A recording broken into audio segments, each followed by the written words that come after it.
आप सुन रहे हैं जगत गुरु तत्वदर्शी संत रामपाल जी महाराज द्वारा लिखित पुस्तक जीने की राह का पेज नंबर 133। तब संत गरीबदास जी ने सत्संग करके उस पुण्यात्मा मनी राम जी को बताया कि हे मनी राम जी, आप पाठ करके जनता से धन लेते हो, यह आप पर ऋण बनता है, इसको ब्याज समेत लौटाना पड़ता है।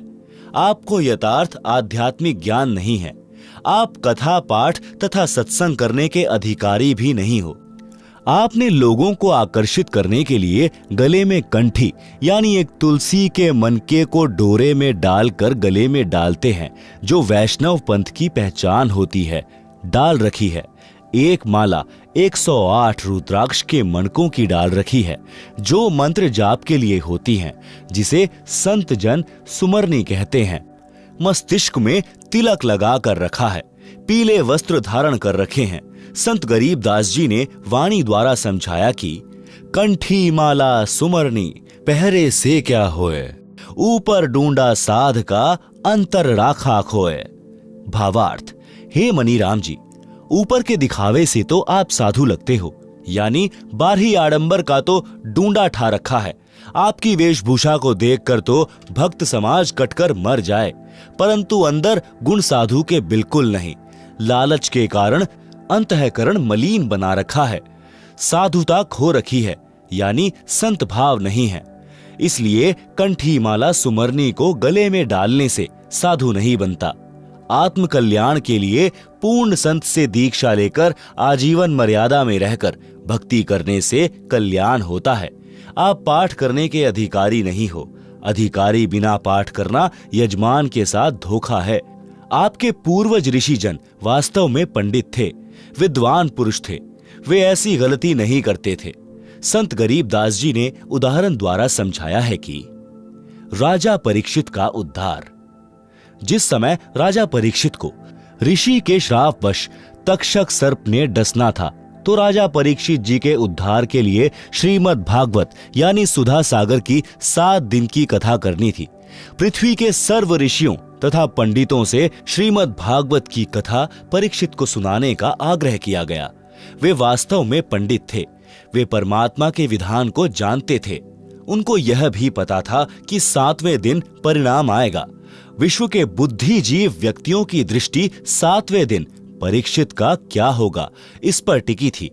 पृथ्वी के सर्व पंडितों ने श्रीमद् भागवत की कथा सुनाने से मना कर दिया तथा कह दिया कि हम अधिकारी नहीं हैं, हम किसी के मानव जीवन के साथ खिलवाड़ करके पाप के भागी नहीं बनेंगे। जिस वेद व्यास जी ने श्रीमद् भागवत को लिखा था, उसने भी कथा सुनाने से इनकार कर दिया। सब ऋषियों ने बताया कि स्वर्ग से ऋषि सुखदेव जी को इस कार्य के लिए बुलाया जाए, वे कथा सुनाने के अधिकारी हैं। राजा परीक्षित के लिए स्वर्ग से सुखदेव ऋषि को बुलाया गया। कुछ समय नरक भोग कर युधिष्ठिर स्वर्ग में पुण्य फल भोग रहा है। उसने वंश के मोहवश होकर अर्जुन के पौत्र परीक्षित के उद्धार के लिए अपने कुछ पुण्यों को सुखदेव यानी शुकदेव ऋषि को दान दिया। उस पुण्यों की कीमत से श्री शुकदेव ऋषि जी विमान में बैठकर पृथ्वी पर परीक्षित राजा को श्रीमद् भागवत की कथा सुनाने आए। 7 दिन कथा सुनाकर परीक्षित का राज तथा परिवार से मोह समाप्त किया। तक्षक सर्प ने परीक्षित को कथा के दौरान ही डसा। उसी समय राजा की मृत्यु हो गई, परंतु कथा सुनने से परीक्षित का ध्यान संसार से हटकर स्वर्ग के सुख में लीन था। राजा के पद पर रहते हुए परीक्षित जी ने बड़े बड़े धर्म यज्ञ किए थे, जिस कारण से उनके पुण्यों का ढेर लगा था। वाणी में परमात्मा का विधान बताया है कि जहां आशा तहां बासा होई, मन कर्म वचन सुमरियो सोई। आप सुन रहे हैं जगत गुरु तत्वदर्शी संत रामपाल जी महाराज द्वारा लिखित पुस्तक जीने की राह का पेज नंबर 134। शब्दार्थ। गीता अध्याय 8 श्लोक 6 में भी यही प्रमाण है कि हे भारत, परमात्मा का विधान है कि जो अंत समय में जिसमें भाव यानी आस्था रखकर स्मरण करता है, वह उसी को प्राप्त होता है। इसी विधानानुसार राजा परीक्षित का जीव स्थूल शरीर त्याग कर यानी जो सर्प विष से मर गया था, सूक्ष्म शरीर युक्त शुकदेव ऋषि के साथ विमान में बैठकर स्वर्ग में चला गया। संत गरीबदास जी, गांव छुड़ानी, जिला झज्जर ने मणिराम जी को बताया कि शुकदेव ऋषि के द्वारा सुनाई कथा से राजा परीक्षित का मन संसार से हटकर स्वर्ग की प्राप्ति के लिए प्रेरित हो गया था, जिस कारण से मृत्यु के उपरांत उस जन्म में राज के दौरान किए गए पुण्यों के फलस्वरूप स्वर्ग चला गया। जन्म मरण का चक्र अभी शेष है। काल ब्रह्म के लोक में स्वर्ग महास्वर्ग यानी ब्रह्मलोक प्राप्ति को ही उद्धार हुआ मानते हैं, जो संपूर्ण आध्यात्मिक ज्ञान के टोटे का परिणाम है। काल ब्रह्म के लोक वाला उद्धार भी पृथ्वी के किसी ऋषि पंडित के स्तर का नहीं है, क्योंकि इनका पाठ व कथा यानी सत्संग करने में मान बढ़ाई उद्देश्य रहता है। एक दूसरे ऋषि के प्रति प्रसिद्धि की चाह में ईर्ष्या रोग भी लगा रहता है। शुकदेव जी एक संत जनक जी के शिष्य थे। राजा जनक को पूर्ण परमात्मा कबीर जी मिले थे। उनको सोहम नाम जाप दिया था। राजा जनक के प्रमुख तथा प्रिय शिष्य शुकदेव जी थे। जनक जी ने यह मंत्र केवल शुकदेव को दिया था, जिस कारण से शुकदेव का स्वर्ग समय अधिक है। राजा जनक के साथ काल ने धोखा किया था।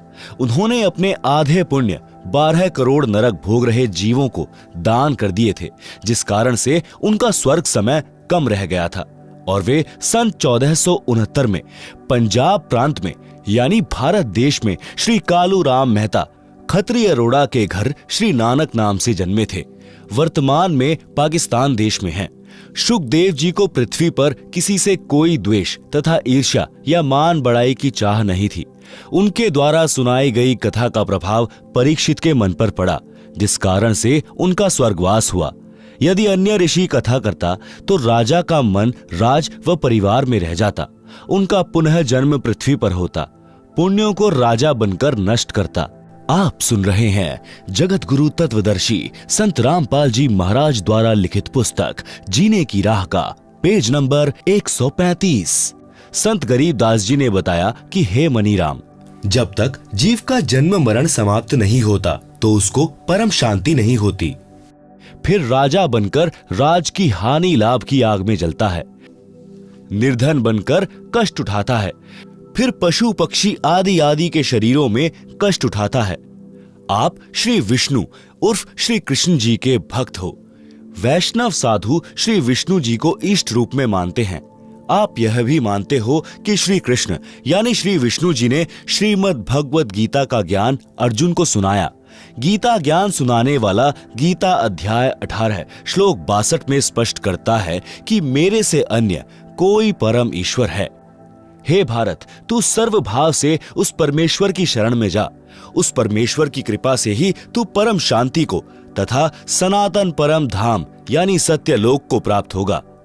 गीता अध्याय 7 श्लोक 29 में गीता ज्ञान दाता ने बताया है कि जो साधक जरा यानी वृद्धा अवस्था तथा मरण यानी मृत्यु से छुटकारा यानी मोक्ष प्राप्ति के लिए प्रयत्नशील है, काल लोक के राज्य तथा स्वर्ग महास्वर्ग तक की इच्छा नहीं रखते, वे तत् ब्रह्म से संपूर्ण अध्यात्म से तथा सर्व कर्मों से परिचित हैं। गीता अध्याय 8 श्लोक 1 में अर्जुन ने गीता ज्ञान देने वाले से प्रश्न किया कि जिस तत्व ब्रह्म के विषय में अध्याय 7 के श्लोक 29 में कहा है कि वह तत्व ब्रह्म क्या है, इसका उत्तर गीता ज्ञान दाता ने गीता अध्याय 8 के श्लोक 3 में दिया है। बताया है कि वह परम अक्षर ब्रह्म है। गीता अध्याय 8 के ही श्लोक 5 तथा 7 में गीता ज्ञान दाता ने अपनी भक्ति करने को कहा है, जिससे मेरी प्राप्ति होगी, और गीता के अध्याय 8 के श्लोक 8, 9, 10 में उस अपने से अन्य परम अक्षर ब्रह्म की भक्ति करने को कहा है, जिससे उसकी प्राप्ति होती है। गीता अध्याय 2 श्लोक 12, अध्याय 4 श्लोक 5, अध्याय 10 श्लोक 2 में गीता ज्ञान बोलने वाले ने बताया है कि हे अर्जुन, तेरे और मेरे बहुत जन्म हो चुके हैं, आगे भी होते रहेंगे। गीता अध्याय 2 श्लोक 17 में जो अविनाशी परमात्मा कहा है तथा अध्याय 15 श्लोक 16-17 में 3 पुरुष यानी प्रभु बताए हैं। श्लोक 16 में शर पुरुष तथा अक्षर पुरुष का वर्णन है, दोनों नाशवान बताए हैं।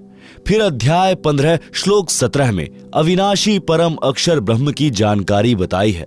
वह उत्तम पुरुष यानी सर्वश्रेष्ठ परमात्मा कहा है, वही तीनों लोकों का पालन पोषण करता है, वास्तव में अविनाशी है। गीता अध्याय 15 श्लोक 4 में गीता ज्ञान देने वाले ने स्पष्ट किया है कि तत्वदर्शी संत मिलने के पश्चात परमेश्वर के उस परम पद की खोज करनी चाहिए, जहां जाने के पश्चात फिर लौटकर साधक संसार में कभी नहीं आते। उस परमात्मा की ही भक्ति करनी चाहिए जिससे संसार रूपी वृक्ष की प्रवृत्ति विस्तार को प्राप्त हुई है, यानी जिस परमात्मा ने विश्व की रचना की है। गीता का उल्लेख समाप्त।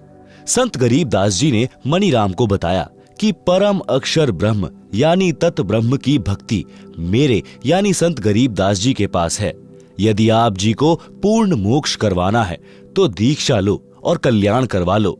मणिराम जी को गीता के सर्व श्लोक कंठस्थ थे, तुरंत समझ गए और दीक्षा लेकर पाखंड त्याग कर कल्याण करवाया। आप सुन रहे हैं जगत गुरु तत्वदर्शी संत रामपाल जी महाराज द्वारा लिखित पुस्तक जीने की राह का पेज नंबर 136। पंडित की परिभाषा। पंडित कहते हैं विद्वान को। मेरे पूज्य गुरुजी ब्राह्मण जाति में गांव बड़ा पैंतावास, तहसील चरखी, दादरी, जिला भिवानी, हरियाणा में जन्मे थे। वे अपने आप को कभी पंडित नहीं कहते थे। मेरे दादा गुरुजी यानी मेरे गुरुजी के गुरुजी गांव छावला, दिल्ली में नजफगढ़ के पास के जाट थे। वे छोटी आयु में ही संत गंगेश्वरानंद जी के सत्संग से प्रभावित होकर उनके साथ हरिद्वार चले गए थे। संत गंगेश्वरानंद जी ने उनको काशी विद्यापीठ में पढ़ने के लिए छोड़ा। वे तीक्ष्ण बुद्धि के धनी थे। 4 विषयों में आचार्य की डिग्री प्राप्त की, जिस कारण से जाट होते हुए भी पंडित चिदानंद जी के नाम से पुकारे जाते थे। गांव गोपालपुर, तहसील खरखोदा, जिला सोनीपत, प्रांत हरियाणा में उनका आश्रम है। उस बोर्ड पर लगा है पंडित चिदानंद जी, गरीबदासी आश्रम, गोपालपुर। उनका नाम चिदानंद जी था। कोई ब्राह्मण भाई दुख ना माने, इसलिए पंडित की परिभाषा बताना अनिवार्य था, सो बताई है। सुदामा जी पंडित थे। सुदामा जी ब्राह्मण कुल में जन्मे थे। निर्धनता चरम पर थी। कई बार बच्चे भी भूखे सो जाते थे। सुदामा जी की धर्मपत्नी को पता था कि द्वारिका के राजा श्री कृष्ण जी के साथ सुदामा जी की अच्छी मित्रता रही है। पत्नी ने बहुत बार कहा कि आप अपने राजा मित्र कृष्ण से कुछ धन मांग लाओ। सुदामा जी कहते थे कि पंडित का काम मांगना नहीं होता, परमात्मा के विधान को समझकर उसके अनुकूल जीवन यापन करना होता है। गरीबदास जी ने भी कहा है कि नट पेरना कांजर सांसी, मांगत है भटियारे, जिनकी भक्ति में लौ लागी, वो मोती देत उधारे। जो मांगे सो भड़ुआ कहिए, दर दर फिरे अज्ञानी, जोगी जोग संपूर्ण जाका, मांग न पीवे पानी। शब्दार्थ।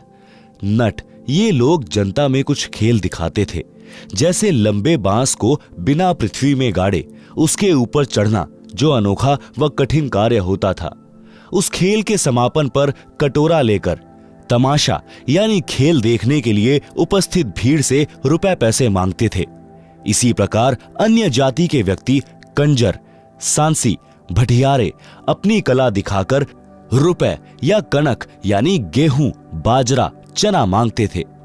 यदि योगी यानी साधक भी ऐसी सिद्धियों का प्रदर्शन करके रुपए व कणक इकट्ठे करता है तो उसकी सत्य साधना नहीं है। यदि सत्य साधक होता, शिष्यों को आशीर्वाद रूपी मोती देकर धनी बनाता है, जो साधक के भाग्य से अलग अपनी ओर से उधार रूप में होता है। यदि संत दर दर पर जाकर मांगता फिरता है तो वह ज्ञानी है, उसके पास शास्त्र अनुसार साधना नहीं, वह संत नहीं भड़वा है। भड़वा का अर्थ यहाँ पर बेशर्म है। जोगी यानी साधक की भक्ति संपूर्ण उसकी मानी जाती है जो किसी से कुछ नहीं मांगे। उसके उदाहरण में कहा है कि वह साधक और वस्तु तो छोड़ो, पानी भी मांग कर नहीं पीता।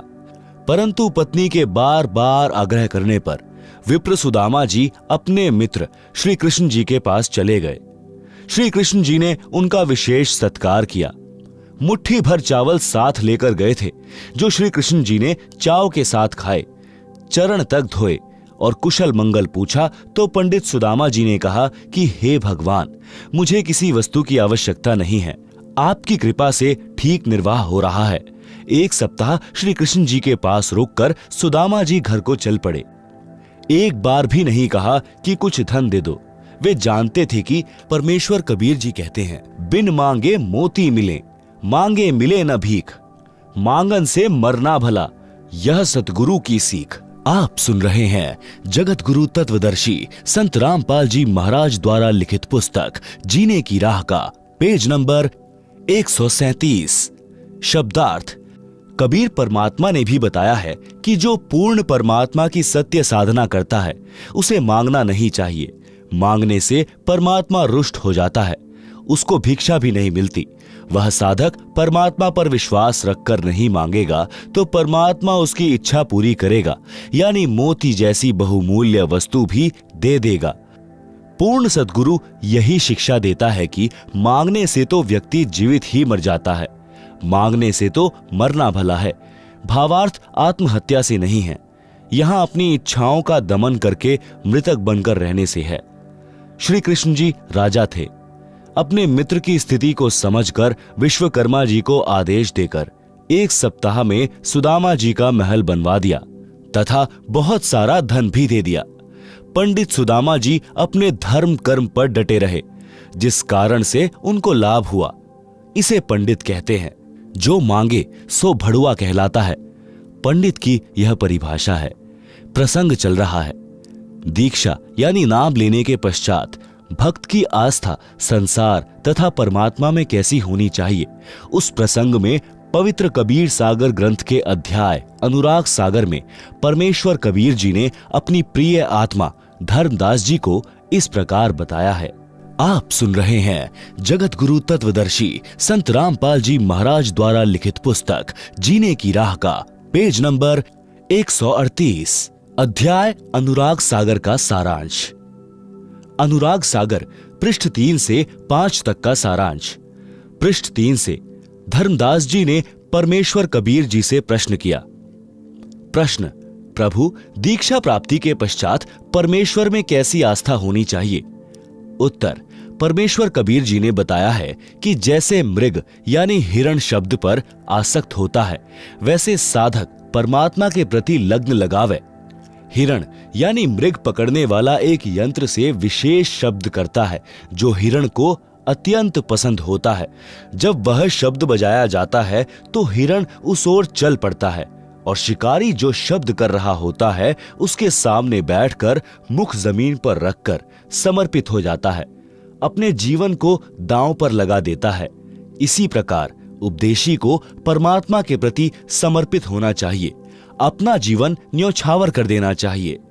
दूसरा उदाहरण: पतंग यानी पंख वाले कीड़े को प्रकाश बहुत प्रिय है। अपनी प्रिय वस्तु को प्राप्त करने के लिए वह दीपक, मोमबत्ती, बिजली की गर्म लाइट के ऊपर आसक्त होकर उसे प्राप्त करने के उद्देश्य से उसके ऊपर गिर जाता है और मृत्यु को प्राप्त हो जाता है। इसी प्रकार भक्त को परमात्मा प्राप्ति के लिए मर मिटना चाहिए। समाज की परंपरागत साधना को तथा अन्य शास्त्र विरुद्ध रीति रिवाजों को त्यागने तथा सत्य साधना करने में कठिनाइयां आती हैं, उनका सामना करना चाहिए, चाहे कुछ भी कुर्बानी देनी पड़े, पीछे नहीं हटे। तीसरा उदाहरण: पुराने समय में पत्नी से पहले यदि पति की मृत्यु हो जाती थी तो पत्नी अपने पति से इतना प्रेम करती थी कि वह अपने मृत पति के साथ उसी चिता में जलकर मर जाती थी। उस समय घर तथा कुल के व्यक्ति समझाते थे कि तेरे छोटे छोटे बच्चे हैं, इनका आपके बिना कौन पालन करेगा। चाचे ताऊ किसी के बच्चों को नहीं पालते। जब तक माता पिता होते हैं तब तक कुल के व्यक्ति प्यार की औपचारिकता करते हैं। वास्तव में प्रेम तो अपनों में ही होता है। आप इन छोटे छोटे बच्चों की ओर देखो। बच्चे पिता के वियोग में रो रहे होते हैं, माता का पल्लू पकड़ रोकते हैं। उस स्त्री को उसके स्वर्ण के आभूषण भी दिखाए जाते हैं। देख, इनका क्या होगा, कितने सुंदर तथा बहुमूल्य आभूषण हैं। आप अपने बच्चों में रहो। परंतु वह स्त्री प्रेमवश होकर उसी चिता में जिंदा जलकर मर जाती थी। पीछे कदम नहीं हटाती थी। पहले तो इस प्रकार सती होती थी, कोई एक दो ही होती थी। बाद में यह रीति रिवाज कुल की मर्यादा का रूप ले गई थी। पति की मृत्यु के पश्चात स्त्री को जबरन उसी चिता में जलाया जाने लगा था, जिससे सती प्रथा का जन्म हुआ। बाद में यह संघर्ष के पश्चात समाप्त हो गई। आप सुन रहे हैं जगत गुरु तत्वदर्शी संत रामपाल जी महाराज द्वारा लिखित पुस्तक जीने की राह का पेज नंबर 139। इस कथा का सारांश है कि जैसे एक पत्नी अपने पति के वैराग्य में जिंदा जलकर मर जाती है, मुख से राम राम कहकर चिता में जल जाती है। जगत में जीवन दिन चार का, कोई सदा नहीं रहे, यह विचार पति संग चाली, कोई कुछ कहे। शब्दार्थ: बहुत पुराने समय में स्त्री अपने मृत पति के साथ जलकर मर जाती थी। उस समय उसकी आस्था अपने पति के अतिरिक्त किसी धन संपत्ति, बालकों या आभूषण में नहीं रहती थी। यह विचार करती थी कि संसार में आज नहीं तो कुछ दिन बाद मृत्यु होगी। संसार के व्यक्ति कुछ भी कहें, वह किसी की परवाह नहीं करती थी। इस तरह का विचार करके वह स्त्री अपने पति के साथ जलकर मरती थी। यह कुरीति थी, परंतु उस समय बहुत महत्व माना जाता था। अब शिक्षित समाज ने इस कुरीति व जुल्म का अंत कर दिया है। भक्ति में दृढ़ता उत्पन्न करने के लिए यह उदाहरण सटीक है कि भक्त को भी ऐसी आस्था परमात्मा प्राप्ति के लिए बनानी चाहिए।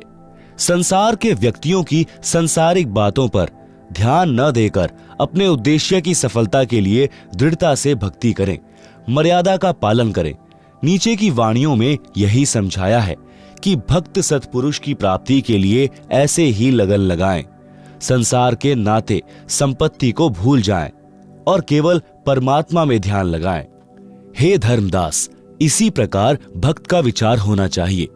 ऐसे ही जो सत्पुरुष लौलावे, कुल परिवार सब बिसरावे, नारी सुत का मोह न आने, जगत रू जीवन स्वप्न कर जाने। जग में जीवन थोड़ा भाई, अंत समय कोई नहीं सहाय।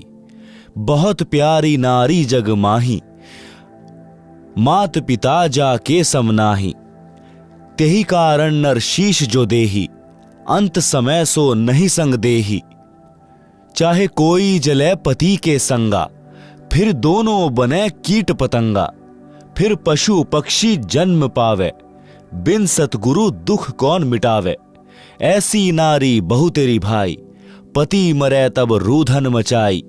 काम पूर्ति की हानि विचारे, दिन 13 ऐसे पुकारे। निज स्वार्थ को रोदन करही, तुरंत ही खसम दूसरों करही। सुत परिजन धन स्वप्न स्नेही, सत्य नाम गहु निज मति एही। स्वतन संप्रिय और न आना, सो भी संग नहीं चलत निदाना। ऐसा कोई ना दिख भाई, अंत समय में होए सहाय। आदि अंत का सखा भुलाया, झूठे जगन्नाथों में फिरे उमाया। अंत समय जमदूत गला दबावे, ता समय कहो कौन छुड़ावे। सतगुरु है एक छुड़ावन हारा, निश्चय कर मानहु कहा हमारा। काल को जीत हंस ले जाही, अविचल देश जहां पुरुष रहा ही। जहां जाए सुख होए अपारा, बहुर न आवे इस संसारा। ऐसा दृढ़ मता कराही, जैसे सूरा लेत लड़ाई। टूक टूक हो मरे रण के माही, पूठा कदम कबहु हटावे नाही। जैसे सती पति संग जरही, ऐसा दृढ़ निश्चय जो करही। साहेब मिले जग कीर्ति होई, विश्वास कर देखो कोई। हम है राह बतावन हारा, माने बचन भव उतरे पारा। छल कपट हम नहीं कराही, निस्वार्थ परमार्थ करें भाई। जीव एक जो शरण पुरुष की जावे, प्रचारक को घना पुण्य पावे। कोटि धेनु जो कटत बचाई, एता धर्म मिले प्रचारक ताही। लावे गुरु शरण दीक्षा दिलावे, आपा ना थापे सब कुछ गुरु को बतावे। जो कोई प्रचारक गुरु बनी बैठे, परमात्मा रूठे काल कान एठे। लाख 28 झूठे गुरु रोवे, पड़े नरक में ना सुख सोवे। अब कहे हैं भूल भई भारी, हे सतगुरु सुध लेवो हमारी। बोए बबूल आम कहां खाई, कोटि जीवन को नरक पठाई। ऐसी गलती ना करहूं सुजाना, सत्य वचन मानो प्रमाना।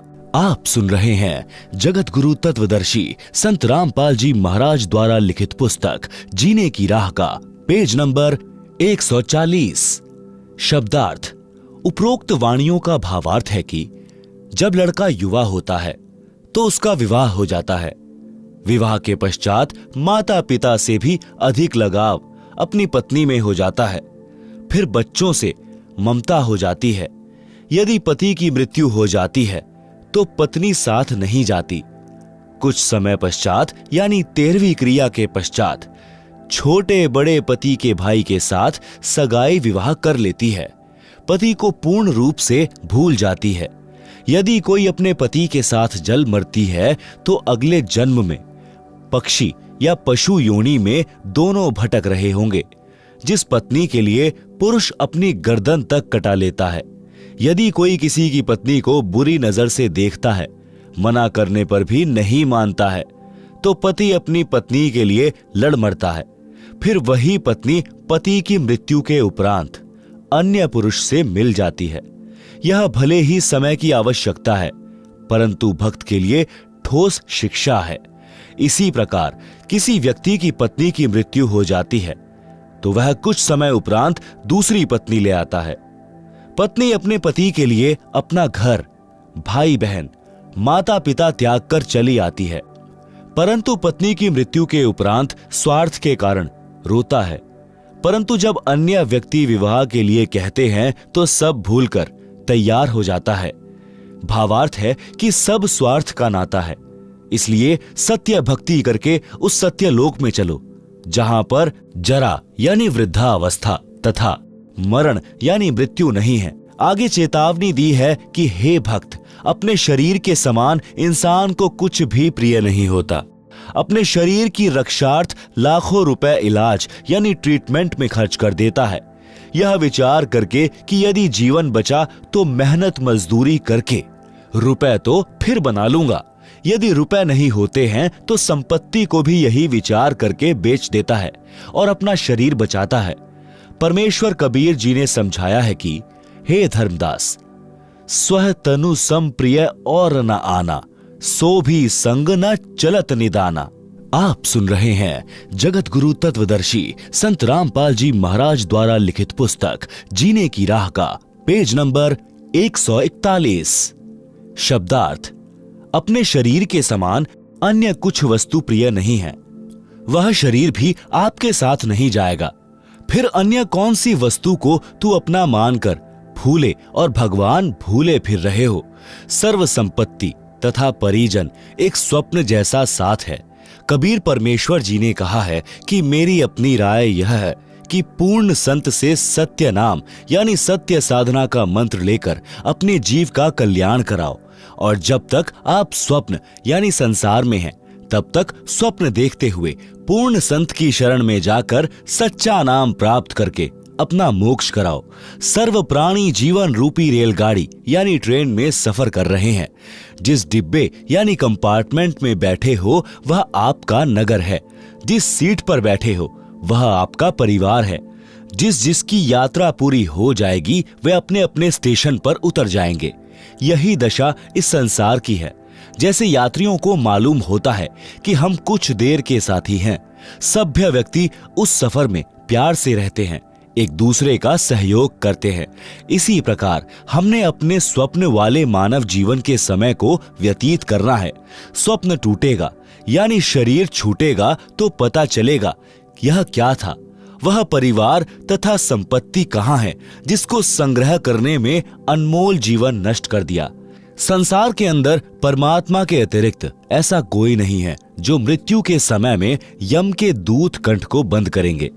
उस समय आपकी सहायता करें। परमेश्वर उसी की मदद करता है जिसने पूर्ण संत से दीक्षा ले रखी होगी। परमेश्वर उस सतगुरु के रूप में उपदेशी की सहायता करता है। इसलिए सतगुरु जी की शरण में आने के पश्चात ज्ञानवान साधक परमेश्वर में ऐसी लग्न लगाएं जैसी मृग, पतंग, सती, शूरवीर लगाते हैं। अपने उद्देश्य से पीछे नहीं हटते। शूरवीर टुकड़े टुकड़े होकर पृथ्वी पर गिर जाना बेहतर मानते हैं, पीछे कदम नहीं हटाते। पुराणों में तथा श्रीमद् भगवद गीता अध्याय 2 श्लोक 38 में कहा है कि अर्जुन, यदि सैनिक युद्ध में मारा जाता है तो स्वर्ग में सुख प्राप्त करता है। भक्त भक्ति मार्ग में संघर्ष करते हुए भक्ति करके शरीर त्याग जाता है तो सतलोक सुख सागर में सदा के लिए सुखी हो जाता है। जन्म मरण का संकट सदा के लिए समाप्त हो जाता है। जैसे हमारा जन्म पृथ्वी पर हुआ, हमारे को ज्ञान नहीं था कि हम किसके घर पुत्र या पुत्री रूप में जन्म लेंगे। फिर हमारे को नहीं पता था कि हमारा विवाह संयोग किसके साथ होगा। यह भी ज्ञान नहीं था कि हमारे घर बेटा जन्म लेगा या बेटी। यह सब पूर्व जन्म के संस्कार वश होता चला गया।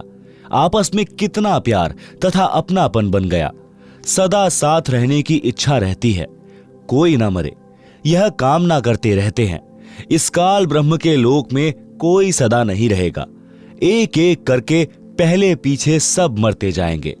सारे जीवन में जो संपत्ति इकट्ठी की थी वह यही रह जाएगी। जीव खाली हाथ जाएगा। परंतु जो पूर्ण संत के सच्चे नाम की दीक्षा लेकर साधना करेगा वह सत्य लोक चला जाएगा। वहां पर ऐसे ही जन्म होगा जैसे पृथ्वी पर होता है। उसी प्रकार परिवार बनता चला जाएगा। वहां पर कोई कर्म नहीं करना पड़ता। सर्व खाद्य पदार्थ प्रचुर मात्रा में सत्यलोक में है। सदाबहार पेड़ पौधे, फुलवाड़ी, मेवा यानी काजू, किशमिश, मनुखा, दाख आदि दूधों के समुद्र यानी क्षीर समुद्र हैं। सतलोक में वृद्ध अवस्था नहीं है, मृत्यु भी नहीं है। इसको अक्षय मोक्ष कहते हैं, पूर्ण मुक्ति कहते हैं, जो गीता अध्याय 18 श्लोक 62 में तथा अध्याय 15 श्लोक 4 में कहा है। तथा जिस सिद्धि मोक्ष शक्ति को नैष्कर्म्य सिद्धि कहा है, जिसका वर्णन गीता अध्याय 3 श्लोक 4, अध्याय 18 श्लोक 49 से 62 में है। इस काल ब्रह्म यानी ज्योति निरंजन के 21 ब्रह्मांडों के क्षेत्र में सर्व प्राणी कर्म करके ही आहार प्राप्ति करते हैं। सत्यलोक में ऐसा नहीं है। वहां बिना कर्म किए सर्व सुख पदार्थ प्राप्त होते हैं। जैसे बाग में फलों से लदबद वृक्ष तथा बेल होते हैं, फल तोड़ो और खाओ। सर्व प्रकार का अनाज भी ऐसे ही उगा रहता है। सदा बहार हैं, जो इच्छा है बनाओ और खाओ। वहां पर खाना बनाना नहीं पड़ता। भोजनालय में रखो जो खाना चाहते हो, अपने आप तैयार हो जाता है। यह सब परमेश्वर की शक्ति से होता है। उस सतलोक यानी शाश्वत स्थान को प्राप्त करने के लिए आप जी को सती तथा शूरमा की तरह कुर्बान होना पड़ेगा। भावार्थ है कि अपने उद्देश्य यानी पूर्ण मोक्ष प्राप्ति के लक्ष्य को प्राप्त करने के लिए संसार के सर्व लोभ लाभ त्यागने पड़े तो विचारने की आवश्यकता नहीं है। तुरंत छोड़ो और अपने स्मरण ध्यान में मगन रहो। यदि सतगुरु की शरण ग्रहण नहीं की तो जिस समय अंत समय आएगा तब भक्तिहीन प्राणी के कंठ को यमदूत बंद करते हैं। उन यमदूतों से परिवार का कोई व्यक्ति नहीं छुड़वा सकता। केवल सतगुरु जी उस आपत्ति के समय सहायता करते हैं। इसलिए परमेश्वर कबीर जी ने कहा है कि अंत समय जमदूत गला दबावे, ता समय कहो कौन छुड़ावे। सतगुरु एक छुड़ावन हारा, निश्चय कर मानहु कहा हमारा। आप सुन रहे हैं जगत गुरु तत्वदर्शी संत रामपाल जी महाराज द्वारा लिखित पुस्तक जीने की राह का पेज नंबर 142। शब्दार्थ ऊपर कर दिया है। यदि कोई भक्त ज्ञान समझकर दीक्षित होकर अन्य भोले भूले जीवों को ज्ञान चर्चा करके सत्य ज्ञान प्रचार द्वारा सतगुरु शरण में लाकर दीक्षा दिलाता है तो उसको एक जीव को सत्य भक्ति मार्ग बताकर गुरु से दीक्षा दिलाने का इतना पुण्य होता है जितना 1 करोड़ गायों को काटने से, कसाई से बचाने का मिलता है। एक मानव जीवन इतना बहुमूल्य तथा इतने पुण्यों से प्राप्त होता है। यदि कोई मूर्ख प्रचारक मान बढ़ाई के वश होकर स्वयं दीक्षा देता है, स्वयं गुरु बन बैठता है, तो वह महाअपराधी होता है। उससे परमेश्वर रुष्ट हो जाता है तथा काल उसको कान पकड़कर घसीट कर ले जाता है, जैसे खटीक यानी कसाई बकरे बकरी को ले जाता है। कबीर सागर के अध्याय अंबु सागर पृष्ठ 48 पर प्रमाण है कि तब देखा दूतन कहम जाई, 84 तहां कुंड बनाई, कुंड कुंड बैठे यमदूता, देत जीवन कहम कष्ट बहुता, तहां जाए हम ठाड़ यानी खड़े रहावा, देखत जीव विनय बहुत लावा। झूठे कड़िहार यानी नकली सतगुरु की दशा। पड़े मार जीव करे बहु शोरा, बांध बांध कुंडन में बोरा, 1,28,000 पड़े कड़िहारा, बहुत कष्ट तहां करत पुकारा, हम भूले स्वार्थ संगी, अब हमरे नाही अर्धंगी, हम तो जरत है अग्नि मंझारा, अंग अंग सब जरत हमारा, कौन पुरुष अब राखे भाई, करत गुहार चक्षु ढल जाई। ज्ञानी यानी कबीर जी वचन। करुणा देख दया दिल आवा, अरे दूत त्रास भास दिखावा। यह वाणी बनावटी है, वास्तविक वाणी नीचे है।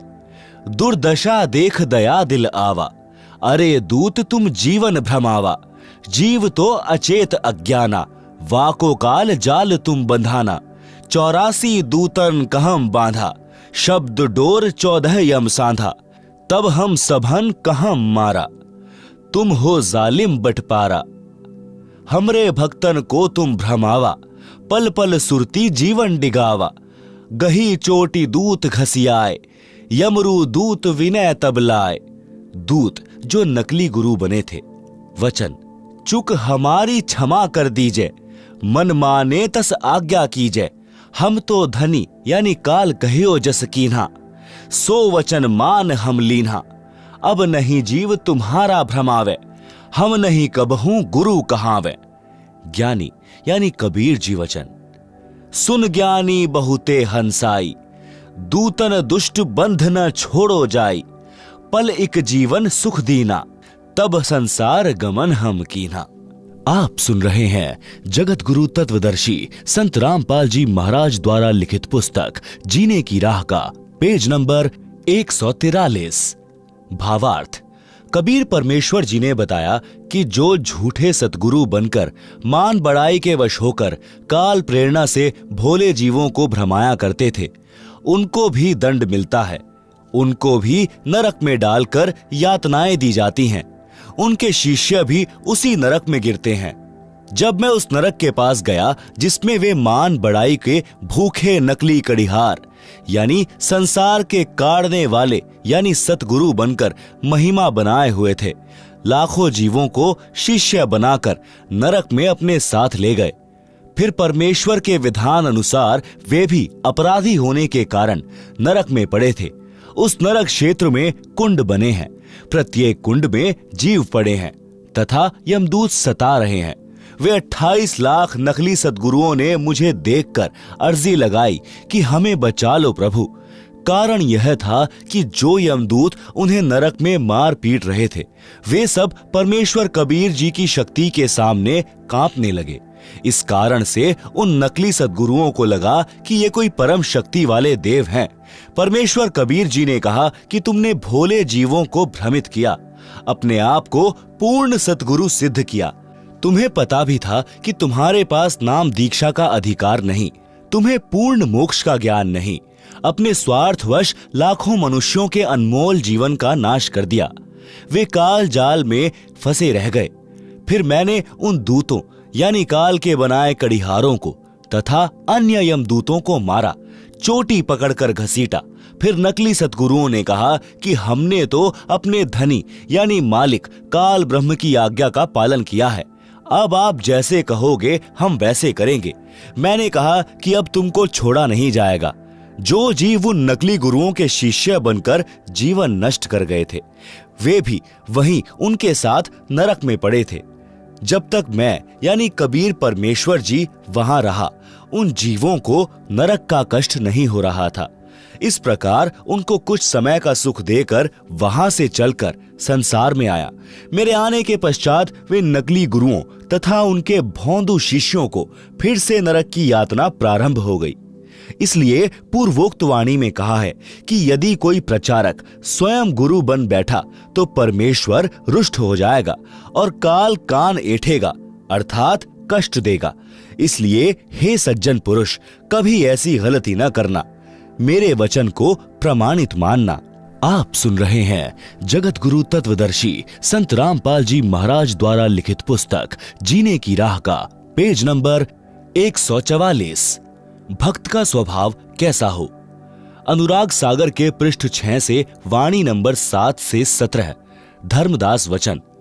मृतक भाव प्रभु कहो बुझाई, जाते मन की तपनी नसाई। केहि विधि मृतक हो यह जीवन, कहो विलोय नाथ अमृत धन। कबीर वचन। मृतक के दृष्टांत यानी उदाहरण। धर्मदास यह कठिन कहानी, गुरु गमते कोई विरले जानी। भृंगी का दृष्टांत यानी उदाहरण। मृतक होए के खोजहि संता, शब्द विचारी गहे मगुअंता। जैसे भृंग कीट के पासा, कीट गहो भृंग शब्द की आशा। शब्द घात करते ही मह डारे, भृंगी शब्द कीट जो धारे। तब ले गो भृंगी निज गेहा, स्वाति देह कीन्हो समदेहा। भृंगी शब्द कीट जो माना, वरण फेर आपन कर जाना। बिरला कीट जो होए सुखदाई, प्रथम आवाज गहे चितलाई। कोई दूजे कोई तीजे माने, तन मन रहित शब्द हित जाने।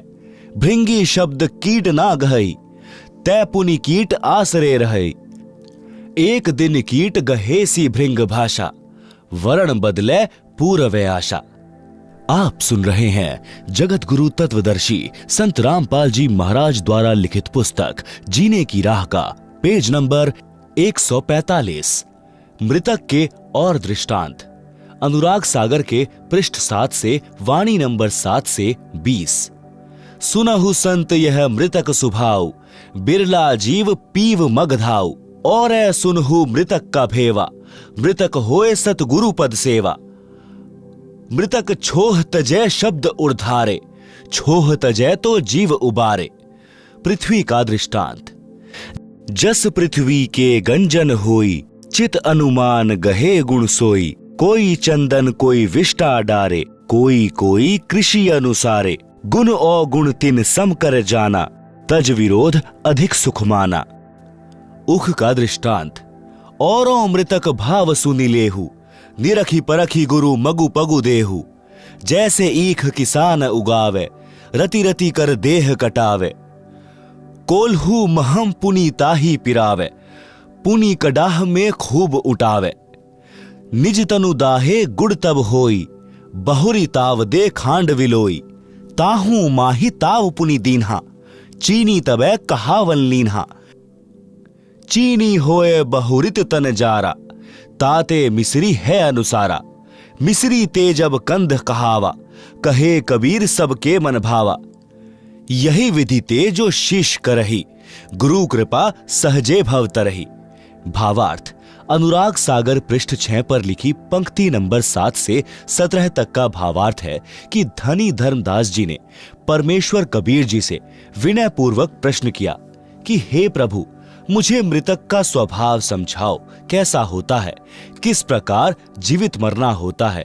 हे अमर परमात्मा, हे स्वामी, कृपा बिलोय अर्थात निष्कर्ष निकाल कर वह अमृत धन अर्थात अमर होने का मार्ग बताएं। परमेश्वर कबीर वचन। मृतक के दृष्टांत। परमेश्वर कबीर जी ने कहा है कि हे धर्मदास, यह जो प्रश्न आपने किया है यह जटिल कथा प्रसंग है। सतगुरु शरण में रहकर ज्ञान का इच्छुक ही इसको समझकर खरा उतरता है। भृंगी का दृष्टांत। संत साधक जन जीवित मृतक होकर परमात्मा को खोजते हैं। शब्द विचार यानी यथार्थ नाम मंत्रों को समझ विचार करके उस मार्ग के अंत यानी अंतिम छोर तक पहुंचते हैं, अर्थात पूर्ण मोक्ष प्राप्त करते हैं। जैसे एक भृंग यानी पंखों वाला नीले रंग का कीड़ा होता है जिसे भंभीरी कहते हैं, जिसको इंजनहारी आदि आदि नामों से जाना जाता है, जो भी की आवाज करती रहती है, वह अपना परिवार नर मादा के मिलन वाली विधि से उत्पन्न नहीं करती। वह एक कीट यानी कीड़े विशेष के पास जाती है, उसके पास अपनी भी की आवाज करती है।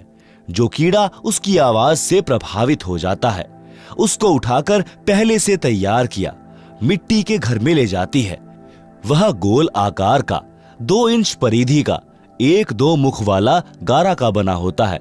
फिर दूसरा तीसरा ले जाती है, फिर उनके ऊपर अपनी भी की आवाज करती रहती है। फिर औस के जल को अपने मुख से लाकर उन कीटों के मुख में डालती है। उस भंभीरी यानी भृंग की बार बार आवाज को सुनकर वह कीट उसी रंग का हो जाता है तथा उसकी तरह पंख निकल आते हैं। वह आवाज भी उसी की तरह भी करने लगता है, भंभीरी ही बन जाती है। इसी प्रकार पूर्ण संत अपने ज्ञान को भंभीरी की तरह बार बार बोलकर सामान्य व्यक्ति को भी भक्त बना लेता है। फिर वह भक्त भी सद्गुरु से सुने ज्ञान को अन्य व्यक्तियों को सुनाने लगता है। संसार की रीति रिवाजों को त्याग देने से अन्य व्यक्ति कहते हैं कि इसका रंग ढंग बदल गया है, यह तो भक्त बन गया है। जैसे भृंग यानी भंभीरी कीटों को अपनी आवाज सुनाती है तो कोई शीघ्र सक्रिय हो जाता है, कोई दूसरी कोई तीसरी बार कोशिश करने से मानता है। इसी प्रकार जब सतगुरु कुछ व्यक्तियों को अपना सत्संग रह रहकर सुनाते हैं तो कोई अच्छे संस्कार वाला तो शीघ्र मान जाता है, कोई 1-2 बार फिर सत्संग सुनकर मार्ग ग्रहण कर लेता है, दीक्षा ले लेता है। कुछ कीट ऐसे होते हैं, कई दिनों के पश्चात अपना स्वभाव बदलते हैं। यदि वह कीट भृंगी नहीं बना है और उस भृंग कीट की शरण में रह रहा है तो अवश्य एक दिन परिवर्तन होगा। परमेश्वर कबीर जी ने कहा कि हे धर्मदास, यदि शिष्य इसी प्रकार गुरुजी के विचारों को सुनता रहेगा तो उस भृंग कीट की तरह प्रभावित होकर संसारिक भाव बदलकर भक्त बनकर हंस दशा को प्राप्त होगा। आप सुन रहे हैं जगत गुरु तत्वदर्शी संत रामपाल जी महाराज द्वारा लिखित पुस्तक जीने की राह का पेज नंबर 146, पृष्ठ 7 से पंक्ति 7 के 20 तक का भावार्थ। कबीर जी ने कहा कि हे संतों, सुनो ये मृतक का स्वभाव। इस प्रकार कोई बिरला जीव ही अनुसरण करता है। वह पीव यानी परमात्मा को प्राप्ति करने का मग यानी मार्ग प्राप्त करता है। उपरोक्त यानी भृंग वाले उदाहरण के अतिरिक्त और सुनो मृतक का भाव, जिससे मृतक यानी जीवित मृतक होकर सतगुरु के पद यानी पद्धति के अनुसार साधना करता है। पृथ्वी का उदाहरण, जैसे पृथ्वी में सहनशीलता होती है, इसी प्रकार पृथ्वी वाले गुण को जो ग्रहण करेगा वह जीवित मृतक है और वही सफल होता है। पृथ्वी के ऊपर कोई बिष्टा यानी टट्टी करता है, डालता है, कोई खेती करता है तो चीर फाड़ करता है, कोई धरती पूजन करता है। पृथ्वी गुण अवगुण नहीं देखती, जिसकी जैसी भावना है वह वैसा ही करता है। यह विचार करके धरती विरोध न करके सुखी रहती है। भावार्थ है कि जैसे जमीन सहनशील है वैसे ही भक्त संत का स्वभाव होना चाहिए। चाहे कोई गलत कहे कि यह क्या कर रहे हो यानी अपमान करे, चाहे कोई सम्मान करे, अपने उद्देश्य पर दृढ़ रहकर भक्त सफलता प्राप्त करता है। आप सुन रहे हैं जगत गुरु तत्वदर्शी संत रामपाल जी महाराज द्वारा लिखित पुस्तक जीने की राह का पेज नंबर 147। ऊख यानी ईख यानी गन्ने का दृष्टांत। जैसे किसान ईख बीजता है, उस समय गन्ने के 1-1 फुट के टुकड़े करके धरती में दबा देता है। ईख गन्ना बनने के पश्चात कोल्हू में पीड़ा जाता है, फिर रस को कड़ाहे में अग्नि की आंच में उबाला जाता है, तब गुड़ बनता है।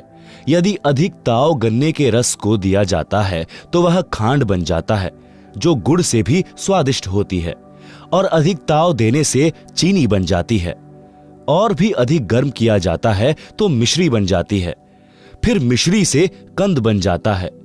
परमेश्वर कबीर जी ने कहा है कि हे धर्मदास, इस प्रकार यदि शिष्य भक्ति मार्ग में कठिनाइयां सहन करता है तो उतना ही परमात्मा का प्रिय बहुमूल्य होता चला जाता है। 132 अनुराग सागर। मृतक भाव कौन धारण कर सकता है? मृतक भाव है कठिन धर्मानी, लहे विरल शूर हो, कादर सुनते ही तन मंद है, पाछे ना चितवत कूर हो। ऐसे शिष्य आप सम्हारे, नाव सही गुरु ज्ञान को, लहे भेदी भेद निश्चय, जाए दीप अमान को। मृतक ही साधु होता है।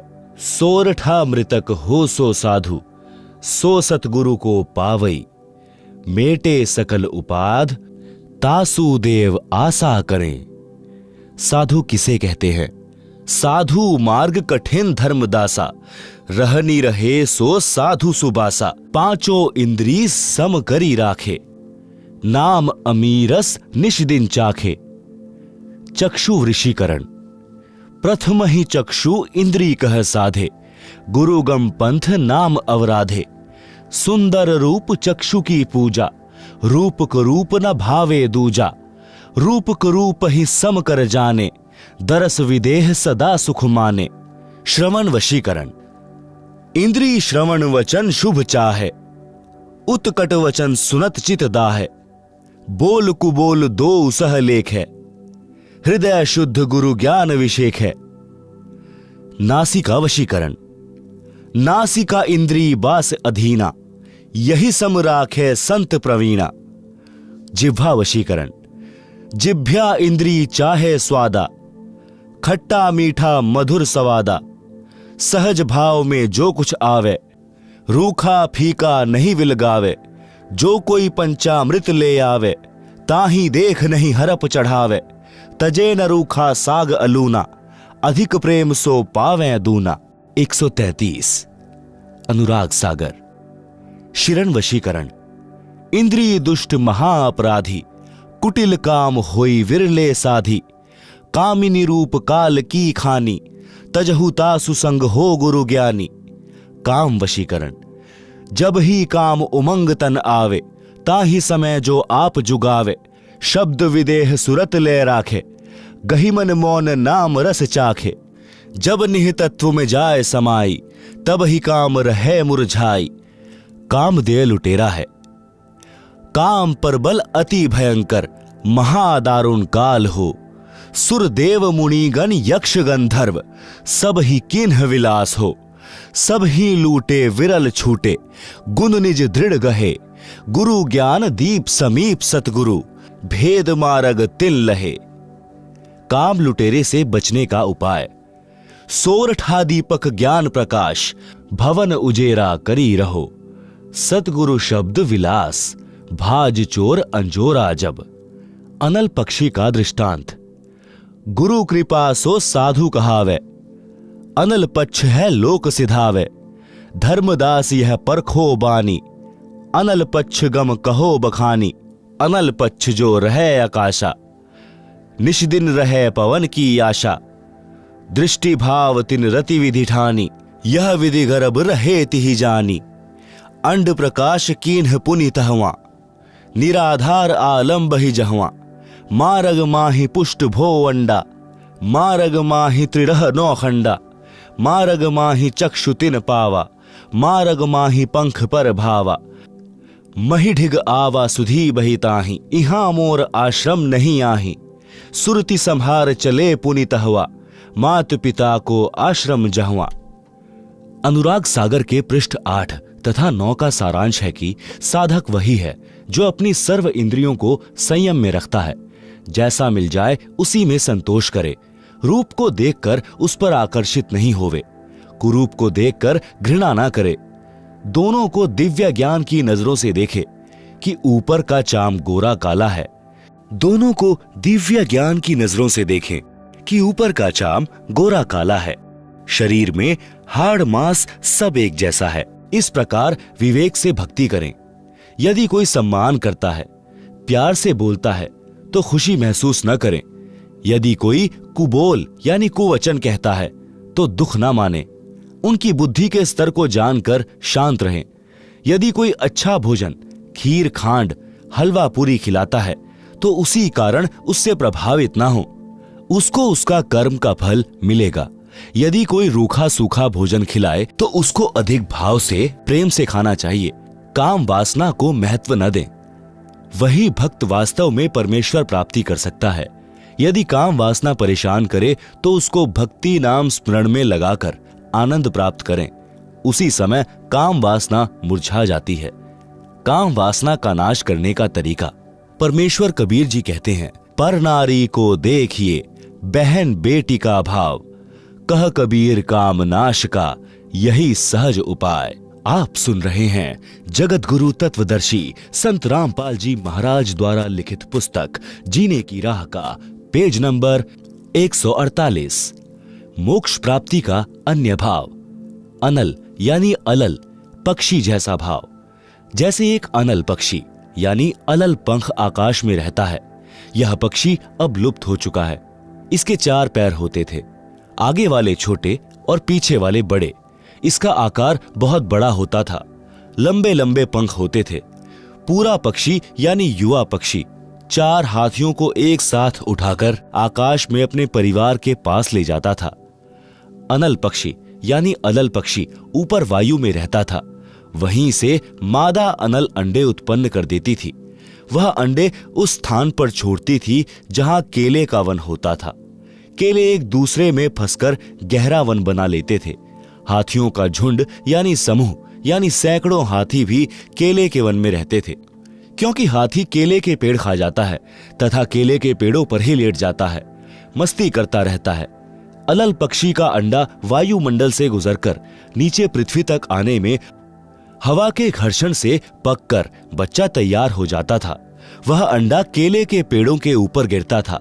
केले के पेड़ों की सघनता के कारण वह अंडा क्षतिग्रस्त नहीं होता था।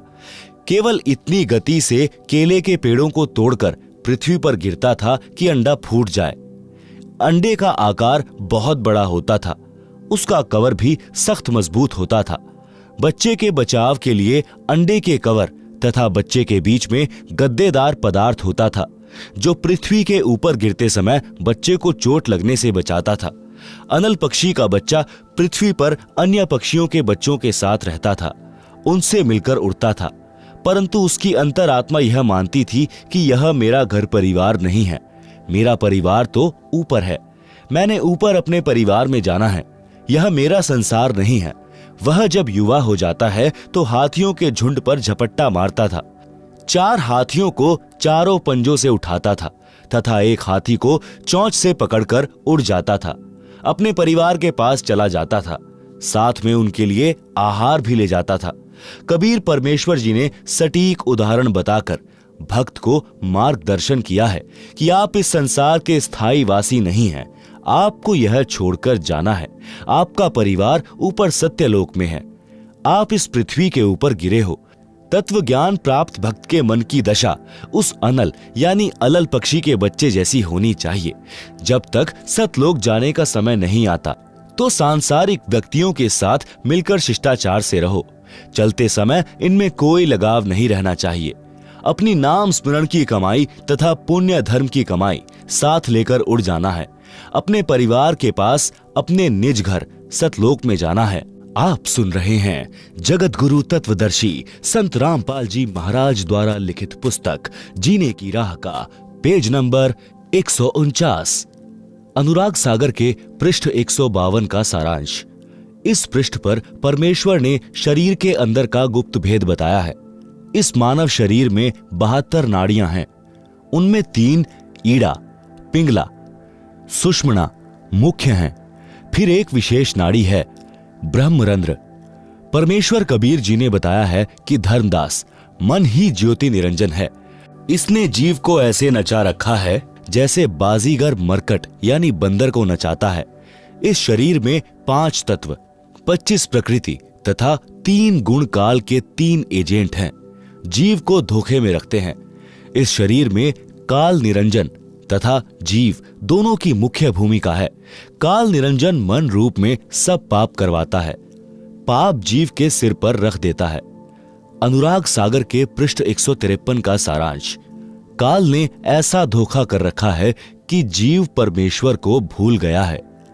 मन कैसे पाप पुण्य करवाता है? मन ही काल कराल है। यह जीव को नचाता है। सुंदर स्त्री को देखकर उससे भोग विलास करने की उमंग मन में उठाता है। स्त्री भोग कर आनंद मन यानी काल निरंजन ने लिया, पाप जीव के सिर रख दिया। वर्तमान में सरकार ने सख्त कानून बना रखा है। यदि कोई पुरुष किसी स्त्री से बलात्कार करता है तो उसको 10 वर्ष की सजा होती है। यदि नाबालिग से बलात्कार करता है तो आजीवन कारागार की सजा होती है। आनंद तो 2 मिनट का मन की प्रेरणा से तथा दुख पहाड़ के समान। इसलिए पहले ही मन को ज्ञान की लगाम से रोकना हितकारी है। अनुराग सागर के पृष्ठ 154 का सारांश। पराये धन को देखकर मन उसे हड़पने की प्रेरणा करता है। चोरी कर जीव को दंड दिलाता है, पर निंदा पर धन हड़पना यह पाप है। काल इसी तरह जीव को कर्मों के बंधन में फंसाकर रखता है। संत से विरोध तथा गुरुद्रोह यह मन रूप से काल ही करवाता है, जो घोर अपराध है।